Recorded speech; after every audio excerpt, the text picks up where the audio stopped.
친정 식구들과 모여 살면 10년 후 세 가족 집에도 상당한 변화가 생겼다. 집이 나이를 먹는 만큼 가족 상황도 바뀌고 인생에도 변화가 있게 마련이다. 언제까지나 이대로 살고 싶다고 바라지만 세상은 항상 똑같지 않으며 크고 작은 변화와 함께 집도 변화하게 마련이다. 드디어 신우님 댁이 이사하시게 되었다. 2001년의 일이다. 큰아이가 결혼했으니 그 근처로 가시겠다며 소유하던 집을 처분하시겠다는 것이었다. 간간히 우려했던 사태가 드디어 벌어진 것이다. 고민 끝에 우리 부부는 인수하는 것으로 용단을 내렸다. 부모님께서 살고 계신 한 집은 언젠가 인수할 각오를 했었지만 두 집을 인수하자니 줄어든 용자가 다시 늘어나 부담스러웠다. 그러나 아예 건물 전체 관리를 합치는 게 좋다는 가족 의견이 모아졌다.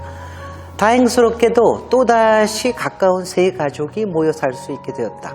신우님 댁이 이사간 후에 여동생 집이 이사 온 것이다. 아파트 전세가 하도 올라서 싼 다세대 주택으로 옮긴 셈이다. 그리고 시아버님 돌아가시고 시어머님께서 낙향하시면서 또 막내 여동생 집이 이사 왔다. 시댁들과 살던 집에서 이제 친정 가족들과 살게 된 것이다. 비유하자면 김수현 작가의 인기 높았던 드라마 중에서 시집 식구들이 모여 살던 목욕탕집 남자들에서 친정 식구들이 모여 사는 내 사랑 누굴까가 된 셈이다. 시댁들과 살 때와 어떻게 다르냐고 사람들이 또 묻는다. 시가보다는 친정 식구들이 아무래도 더 편하지 않느냐는 것이다. 물론이다. 집의 실질적인 CEO, 주부들끼리 정서가 맞으니 확실히 마음 편하다. 어린 시절을 공유하니 습관이 비슷하고 시간적으로도 여유로운 주부들인지라 친정 부모님의 방문도 늘어서 다 늦게 효도하는 듯한 느낌도 좋다. 활동적인 젊은 가족들이라 집 가꾸는 일도 같이 하자고 하기도 마음 편하다. 어린 조카들이 마당 가꾸기, 페인트 칠하기에 신나하면 괜히 같이 신난다. 모신다는 느낌이 없다는 것이 마음 편한 것은 분명하다. 물론 제일 손위인 내가 조심할 것도 많다.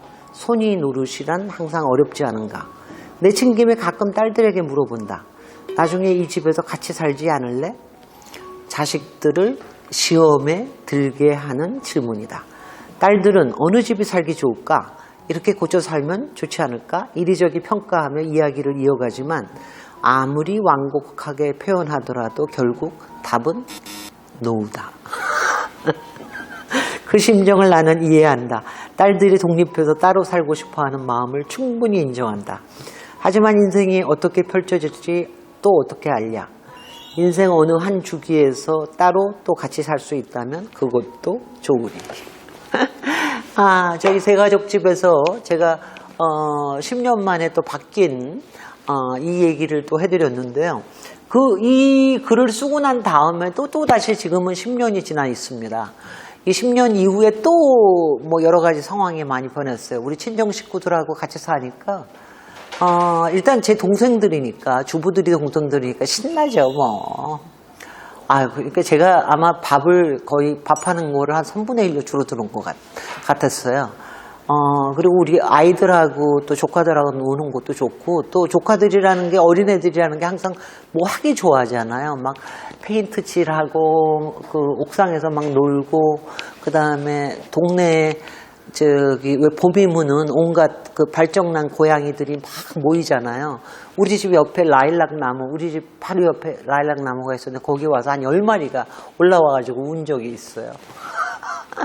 그러면 우리 또 조카 애들이 또 아주 재밌는 말들을 이게 뭐라 그러더라 이게 뭐 이거 완전히 동물의 왕국이야 막 이러면서 뭐 그러니까 이렇게 모여 산다는 게 여러 가지 스토리들을 많이 만듭니다. 특히 정말 그런 것 같아요. 친정 식구들이 모여 살면 아무래도 좀 더 마음이 편한 거 있는 거예요. 왜 남자들은 왜 시댁 식구들하고 모이면 뭐가 안 되는 거야? 난 그럴 필요도 없다고 생각하는데, 다만 저는 이제 시어머님 댁하고 저의 시누님도 상당히 연배가 저보다 좀 높은 편이라서 좀 이렇게 좀 발랄한 점이 좀 없었던 거죠. 근데 이렇게 모여 산다는 게 그게 참 좋은 것 같아요. 10년 뒤에 지금도 또 많이 뭐가 바뀌어 있습니다. 그리고 앞으로 또 10년 뒤에는 어떻게 될지는 또 모르겠습니다. 저도 또 이제 완전히 은퇴하고 나서는 과연 이렇게 동네 아주 굉장히 복잡한 동네거든요. 여기서 그대로 살아야 될까 뭐 이런 생각도 하고 있는데 어떻게 될지는 모르겠습니다. 하여튼 집이 변화하는 인생이 변화하듯 집이 변화해 가는 것도 이걸 보면서 사는 게 또 인생의 재미가 하나가 아닌가 싶고요. 제가 이렇게 얘기 드리는 뜻은 삶의 방식은 굉장히 다양할 수 있다고 생각이 듭니다.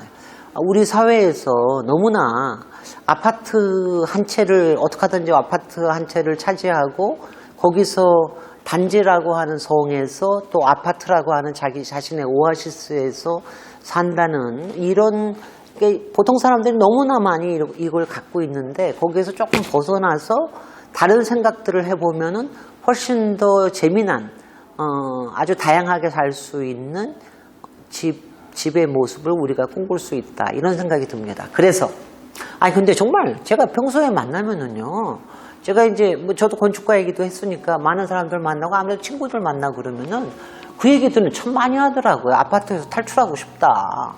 아파트에서 나도 발에서 땅 붙이고 살고 싶어. 뭐 이런 소리 하면서 근데도 왜 안 하시는 거예요?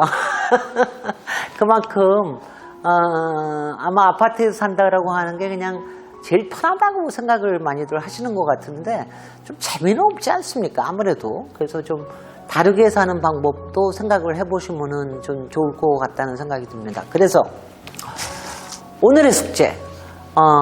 여러분들이 일생에서 얼마나 몇 집에서 살아볼지는 참 몰라요.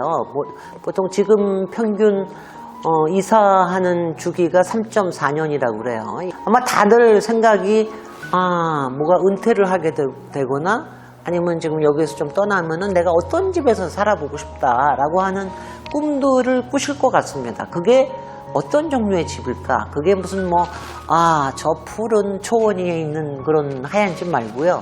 아니면 귀촌에서 사는 그런 곳만이 아니고, 거기서 어떤 생활을 하면서, 저희가 은퇴를 해도 여전히 저희는 일을 하면서 살아야 될 테니까, 어떤 삶을, 어떤 동네에서, 어떤 환경에서 누구랑 함께 이렇게 살 수 있을까? 그렇게 살려고 그러면 어떻게 하는 게 좋을까? 라고 하는 것들을 여러분들이 꿈꿔보시고 그거를 오늘 아무래도 부부싸움 나겠다. 남편하고 또 와이프하고 아직 결혼하기 전에는 얘기하지 마세요.